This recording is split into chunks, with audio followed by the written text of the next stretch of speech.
Hi అండి. అందరికీ నమస్కారం. 'పాపే మా జీవనజ్యోతి' సీరియల్ ఈరోజు ప్రోమోలో ఏం జరగబోతుందో చూద్దాం. సింహాద్రి అయితే పద్మతో ఇలా అంటూ ఉంటాడు. "ఏందే ఊకే నీ లొల్లి? బిడ్డ ఏమంటుందని అక్కతో మాట్లాడతా అంది. అంతే కదా! మాట్లాడిస్తే పోయేదానికి ఎందుకు ఊకే బిడ్డని అలా మాటలు కసురుకుంటావు" అని చెప్పి అంటూ ఉంటాడు సింహాద్రి అయితే. పద్మ మాత్రం సింహాద్రిని అలా చూస్తూ ఉంటుంది. "లేదయ్యా, బిడ్డ ఏ పరిస్థితిలో ఉందో ఏమో! ఫోన్ మాట్లాడుతుందో లేదో" అని చెప్పి అంటూ ఉంటుంది. "ఏం కాదులే, 2 మాటలు మాట్లాడి పెట్టేస్తుంది. నేను ఫోన్ చేస్తా" అని చెప్పి అంటూ ఉంటాడు. "పెదనాన్న నాకివ్వండి ఫోను, నేను మాట్లాడతాను అక్కతో" అంటుంది. "సరే బిడ్డ తీసుకో" అని చెప్పి ఫోన్ ఇస్తూ ఉంటాడు దివ్యకి అయితే. ఆనంది అయితే ఏదో పనిలో ఉంటుంది. కాఫీ అయితే తీసుకెళ్తూ ఉంటుంది వాళ్ళ అత్తయ్య వాళ్ళ దగ్గరికి అయితే. ఆదిత్య అయితే రూమ్‌లోకి వెళ్తూ ఉంటాడు.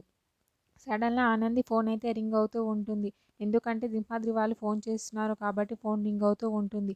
ఏంటి ఫోన్ రింగ్ అవుతుందని వెనుకకు మళ్ళీ చూస్తూ ఉంటుంది. ఆదిత్య అయితే ఏదో ఫోన్ రింగ్ అవుతున్నట్టుంది అని చెప్పి ఫోన్ దగ్గరికి వెళ్తూ ఉంటాడు. దివ్య అయితే చాలా సంతోషపడుతూ ఉంటుంది. అక్కతో మాట్లాడతాను అని చెప్పి చాలా సంతోషపడుతూ ఉంటుంది. ఆనంది అయితే కాఫీ కప్స్ పక్కన పెట్టి ఫోన్ రింగ్ అవుతుందని చెప్పి రూమ్ వైపు అయితే వస్తూ ఉంటుంది. ఆదిత్య అయితే వెళ్ళి చూసేసరికి ఆనంది ఫోన్ రింగ్ అవుతుంది. ఎవరు చేశారో ఏంటో అని చెప్పి చూస్తూ ఉంటాడు. అక్కడికి ఆనంది అయితే వెళ్తూ ఉంటుంది.